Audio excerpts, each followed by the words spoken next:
Was this a program that was on your radar before you moved to Houston and were coaching for the Rockets? Was it something that you had thought about at all with the Houston Cougars? A great history, obviously. I'm sure you're very aware of that. I hadn't thought about this program until March. I had not thought about any college, though, not just Houston. Just I was focused on helping the Rockets get a first-round bye, which we were on target to do, and advance in the playoffs. I wasn't thinking about going back to college. I felt like I had a decent shot to be a head coach in the NBA, and that's kind of what I was thinking about. But I had 3 or 4 schools contact me about just gauging interest level. Nobody offered jobs. They just want, would you be interested in talking with us? And my answer was, thank you. It's always flattering when they ask you that, I think. But my response was, no, I just don't have any interest. And then I think when my father died, we talked about it some before he died. And shortly after that, when I started getting calls from Houston, just to gauge my interest. And eventually I sat down and talked with some of the representatives, and then with Mac and President Couture. Then the more I heard them share their vision for what this program was to be, you walk in here, this place needs work. It's not good enough.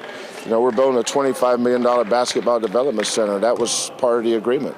Everybody in this league charters for games there and back. Our kids missed too many classes. A lot of things had to change here. If you want to be one of the big boys and play with the big boys, then you got to be a big boy too. And that means that we have to fundraise better. We have to get people excited about this program, and we got to win. Winning solves a lot of problems, and I think you can win here.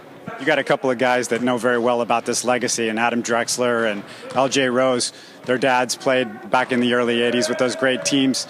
How do you incorporate the legacy of what this program has done into bringing people here and kind of bring it to these guys so they understand that as well?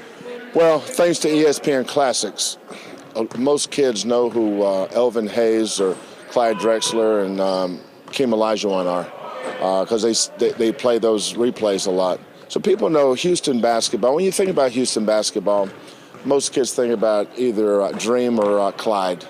The older people may think about Elvin. And Elvin may have been the best of them all. Who knows? But young kids, we educate them on what the tradition this program's had. And the fact we're in Houston, Texas, there is no reason why we can't win here. I can't come up with a reason. No, let's get a bunch of good players in here and start winning and have a diphtheria breaks out or something. I just think we're going to win here. I really do. I think we can get people excited. I think we're going to fill this place one day. I mean, that's my vision, and I think that's my dream. You just work toward making that happen. You're listening to Houston Sports Talk.